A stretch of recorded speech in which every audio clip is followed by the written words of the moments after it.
Every single Animal Crossing game is at least good and responsible for hundreds of hours of playtime, depending on when you joined in with the franchise. For a lot of people, that was Animal Crossing New Horizons. And if you're one of those people who spent 1,000 hours in New Horizons, I don't have to tell the story to you again of how it launched during COVID, et cetera, et cetera. We all know that already. But as somebody who's been playing Animal Crossing since the Nintendo DS days, I do think it's worth looking backwards at the franchise, at the lineage of Animal Crossing, and asking yourself not only how these games hold up now, but how should you be playing them in a modern sense? And sure, you could keep toiling away in New Horizons and have a great time. I wouldn't blame you for doing that, but on my end, I do think it's always worth looking backwards. I think it's always worth trying the older entries and seeing how we got to where we are today. So for now, let's just look at the past, the present, and the future in this state of the franchise look at Animal Crossing. And who knows, you might walk away having a new favorite. Wouldn't that be cool? We'll start with the original Animal Crossing, and the release date on this one is a little bit up in the air because there's no less than 3 games that could be considered the first Animal Crossing. But the first one we got in the United States was for the Nintendo GameCube in 2002. Animal Crossing gets so much right so quickly. So many of the things that you love about Animal Crossing New Horizons or any entry after this first one is here in some form, outside of like the crafting, pretty much, or an online play. Those two things are not really present here, but Animal Crossing gets a lot right. It has the calendar system. It has holidays. It has villagers. Not only that, but it has villagers who are specifically mean to you. And that's a thing that always shows up in comment sections about Animal Crossing. Everyone always says, I wish the villagers were still mean to me. And while I understand that complaint, I also understand why Nintendo will never, ever, ever answer that complaint. The original Animal Crossing is still very good. That said, I do think it feels a little bit antiquated. It feels a little bit like their first go at it, and that's because it is. But if you're a person who is specifically very interested in playing the original Animal Crossing, and I do think it's worth doing, at least for like a couple days to a week to a month to maybe the rest of your life, depending on how into it you get, it's thankfully really easy to play these days. That's because there's an emulator called Dolphin, and Dolphin is one of the best emulators ever made. It's made for playing GameCube games and Nintendo Wii games, and is just incredible at doing both. Dolphin also thankfully runs on like most devices that you probably own already.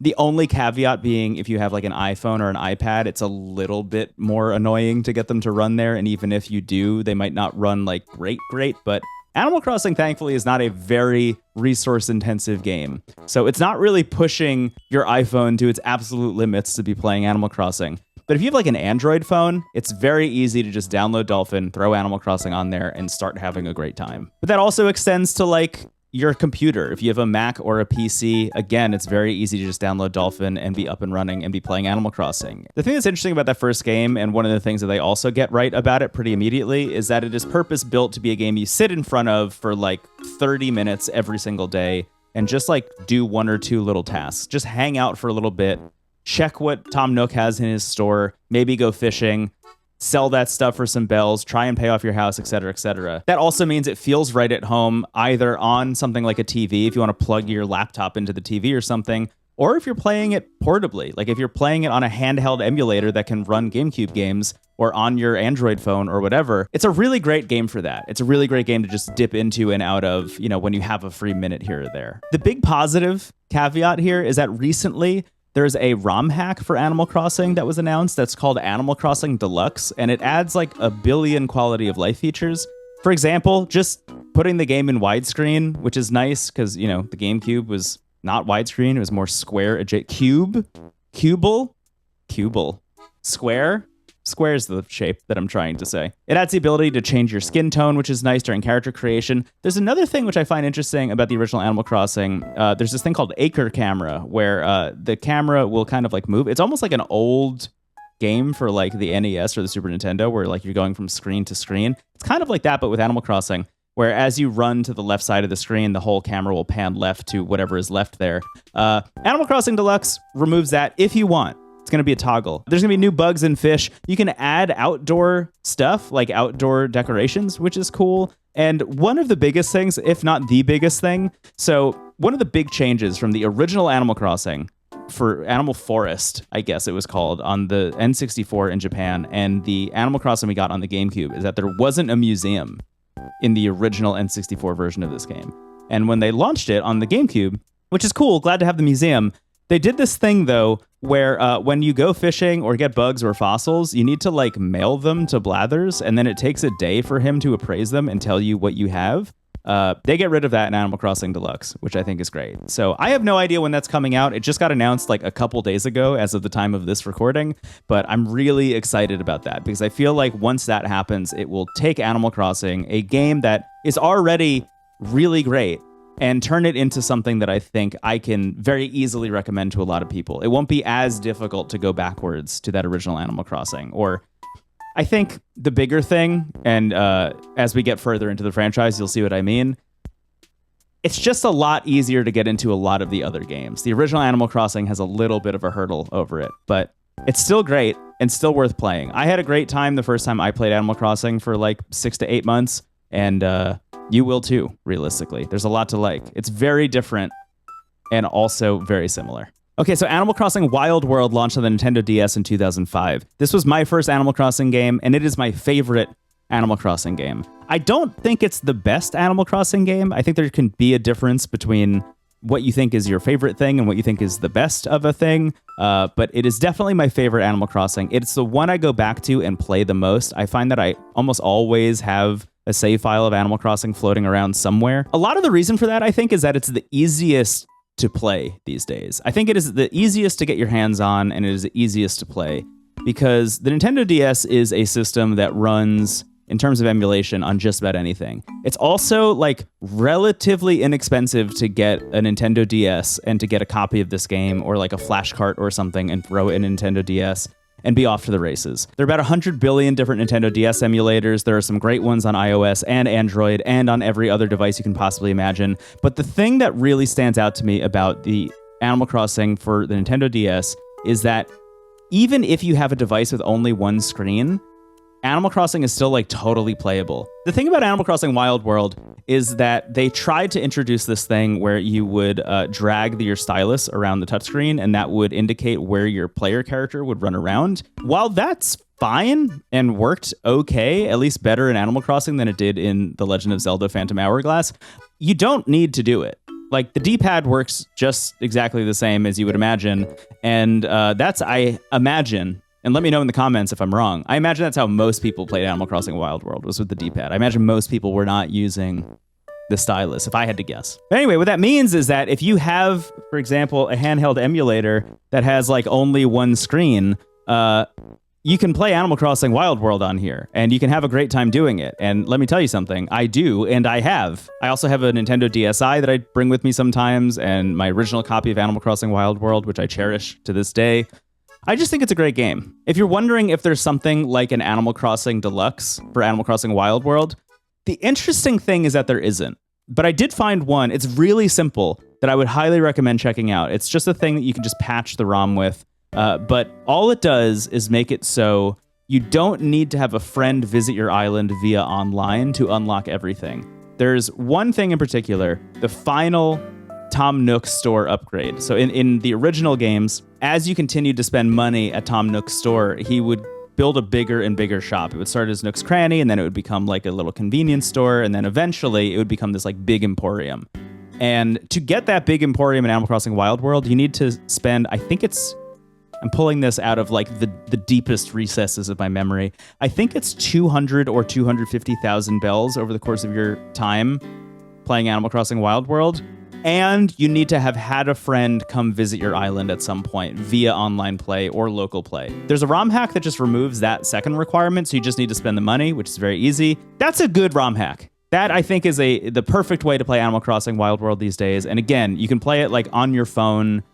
Even if you have an iPhone, if you have an Android phone, it works beautifully. And if you have really any other device, Animal Crossing Wild World, very easy to play. Even cheap ones like this will play Animal Crossing Wild World.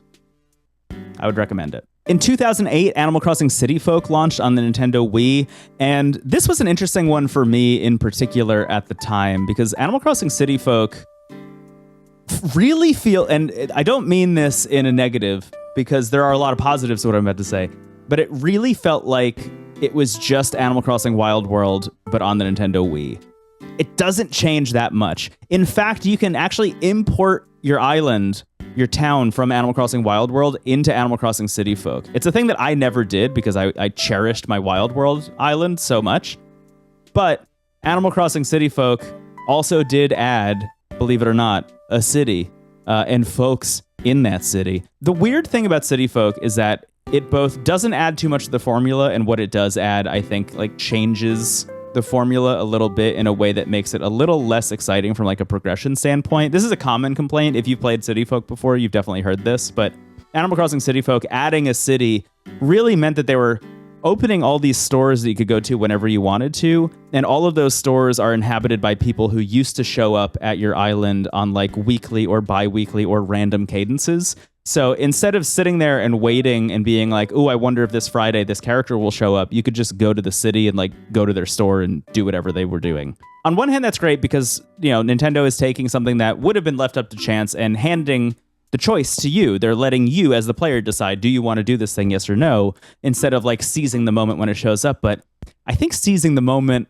when it shows up is like part of what makes Animal Crossing great. It's knowing the opportunities. That's why like the turnip market is in there in the first place. You know, it's weird to have like literally Wall Street bets, but in Animal Crossing, but it feels actually like a core piece of what makes Animal Crossing what it is as a franchise. So that said, removing a little bit of that in City Folk does change the calculus, I think, of how people felt about that game for a while. And I know for me, somebody who at that point had played hundreds of hours of Animal Crossing Wild World, there was something about City Folk that just like didn't work for me. I played it for like a couple months on and off, but then ended up going back to Wild World. And I think it's twofold. I think on one hand, it was everything I just talked about with the progression.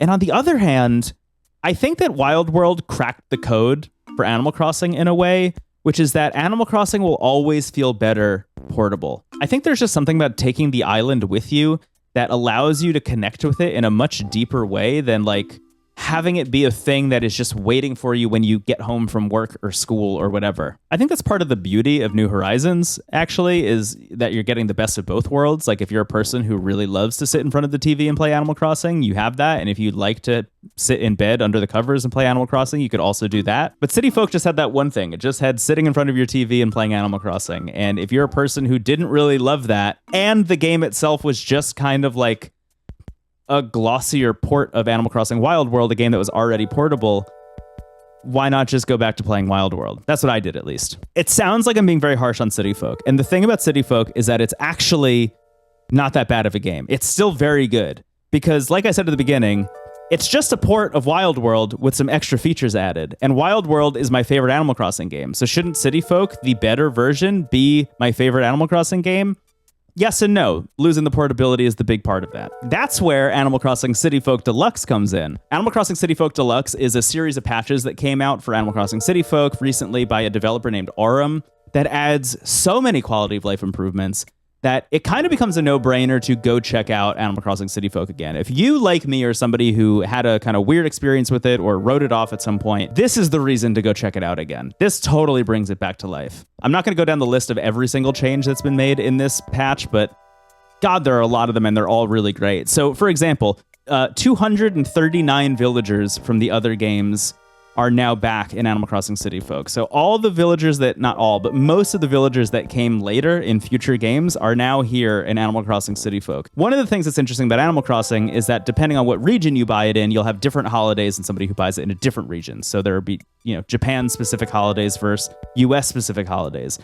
This patch unlocks all the holidays for every single region, which is sick. They added 35 original items. I have no idea what they are, but I'm really excited to find what they are. It restores online functionality to people who are playing through like community-run Nintendo Wii servers, which is very cool. Again, it adds the ability to change your skin tone, which I think is sick. And one of the things that I'm in particular really excited about is that it adds classic controller support. So on the Nintendo Wii, there was the Wiimote, and you could plug the nunchuck in, and that's how most games operated. You use the Wiimote and the nunchuck, and you just kind of waggled the Wiimote around. In Animal Crossing City Folk specifically, so much of the game was controlled with the Wiimote. You were pointing at the screen. If you just had the Wiimote, you were pointing at the screen. And just like on Animal Crossing Wild World, you'd use a stylus to move around. In a similar vein, in City Folk, you could point and press A and move around that way. That was fine, but that also made emulating the game really annoying. So you're using the same emulator that you'd use for Animal Crossing, which is Dolphin. Dolphin is amazing at running Nintendo Wii games. It's just that games that use, heavy pointer controls are just a little bit more annoying to emulate than any other game. If a game has classic controller support, that means that you can just map the buttons to like any controller you own. And Animal Crossing City Folk was one that did not have that support. It was not built into the game, and therefore you needed to have, a cursor on screen at all times. I personally always found that annoying enough to never go back and play Animal Crossing City Folk in any meaningful capacity after playing it initially on the Nintendo Wii. Now that it has classic controller support and all of these other updates, I'm playing Animal Crossing City Folk again. I'm playing it on a handheld emulator. It rocks. Like, it is just Animal Crossing Wild World, but it looks really great. Is playing in 1080p. I've added widescreen patches to it and stuff, and I'm running it at a higher resolution. It's really cool. I would recommend checking it out. Again, if you're somebody who wrote off City Folk, this is the way to play it. I think City Folk is like back. If we're talking the state of the franchise, this is one that was like at the bottom of the list that is now tied for first with every other Animal Crossing game, I guess. They're all really good. This brings us to Animal Crossing New Leaf, which launched in 2013 on the Nintendo DS and then got a final huge DLC update in 2016, 3 years later. Animal Crossing New Leaf, I think, is like the one for a lot of people. And in my opinion, is the best Animal Crossing. I was saying Wild World is my favorite, but not the best in my opinion. I think Animal Crossing New Leaf is the best Animal Crossing. It feels like the end of the lineage of that first Animal Crossing or Animal Forest on the N64. You go through every single game and it's all leading up to New Leaf. New Leaf is like the culmination of every single great idea they had. These days, I'm at least recording this in 2025. I don't know when you're watching this, but I'm recording this in 2025. Nintendo shut down the eShop, and that leaves New Leaf in kind of a weird spot because 3DS emulation is a little bit all over the map. It's not as easy to play 3DS games on every device as it is to play, for example, Nintendo DS games on every single device.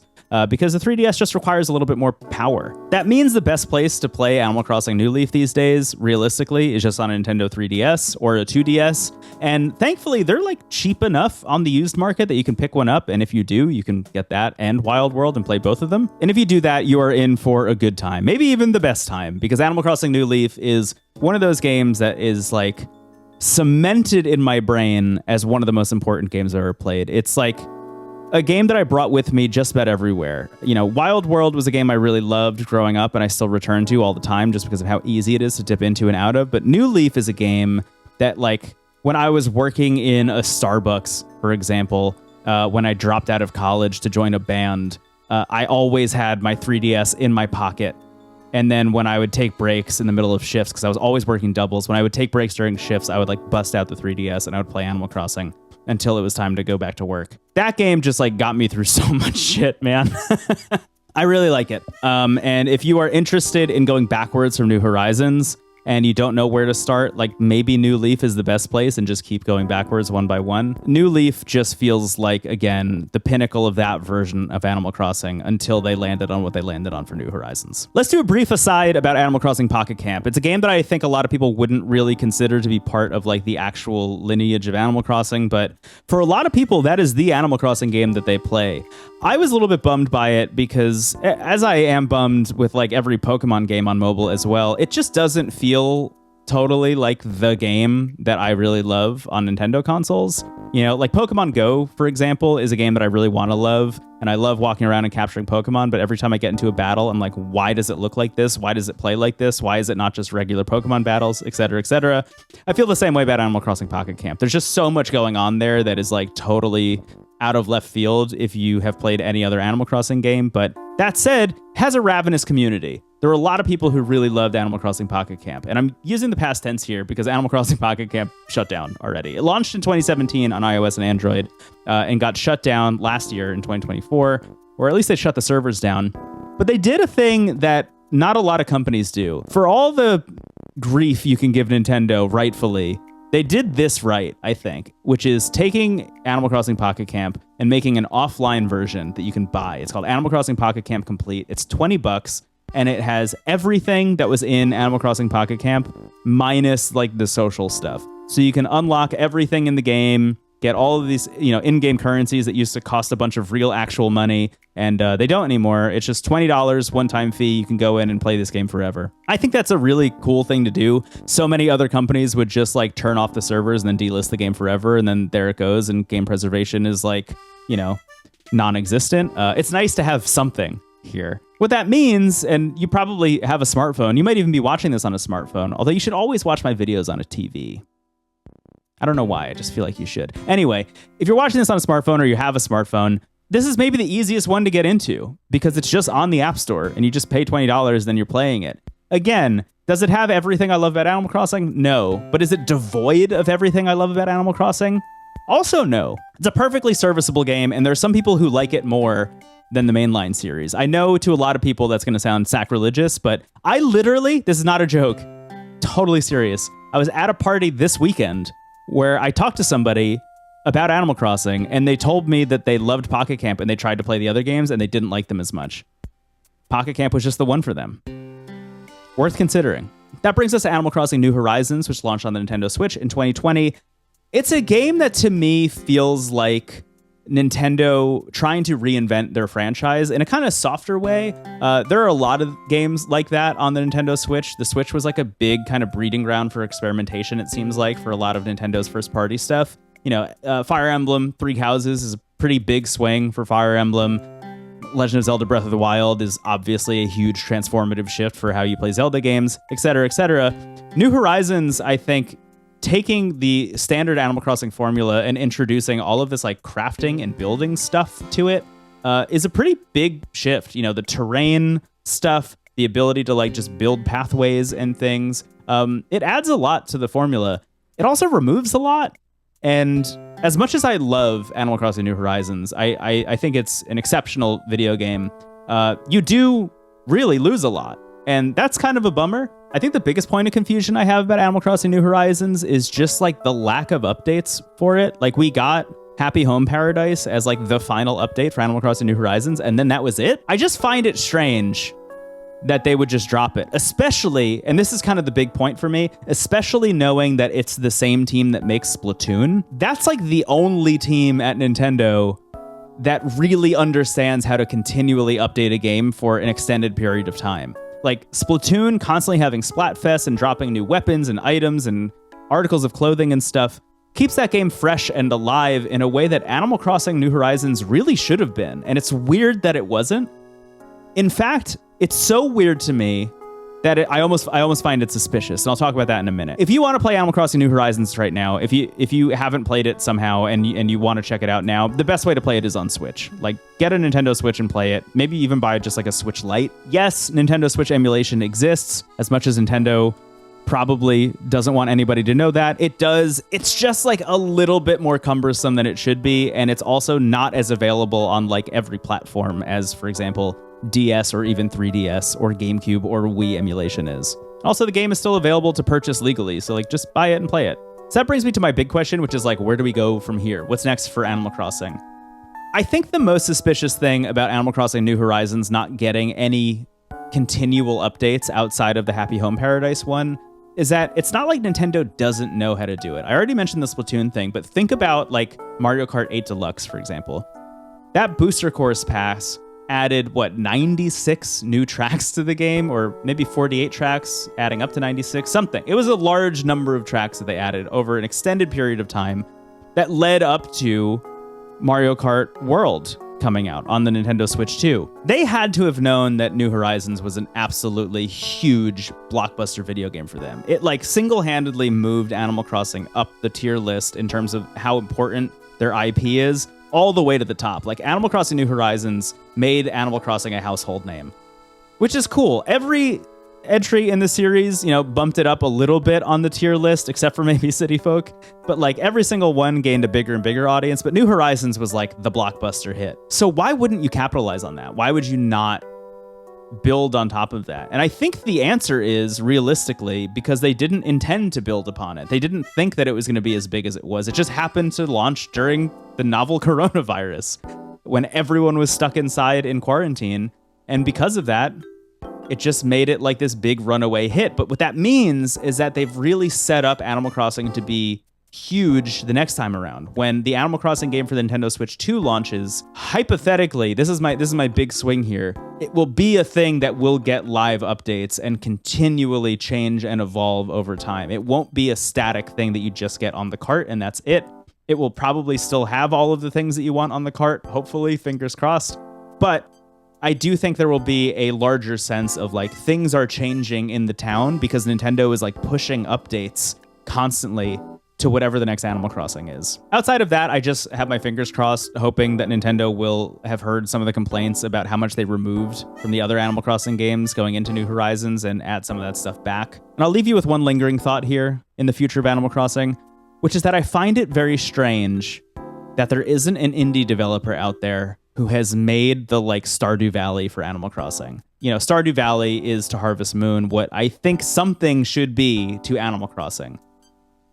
With that franchise being such a big hit and I think standing out and being such a beloved franchise, one that like really just sinks itself into your entire soul and being, it's interesting and strange to me that nobody has taken that ball and run with it and said like, I'm going to make something that feels like Animal Crossing Wild World. There are games here and there that are clearly inspired by it. A Short Hike looks just like Animal Crossing Wild World in some ways.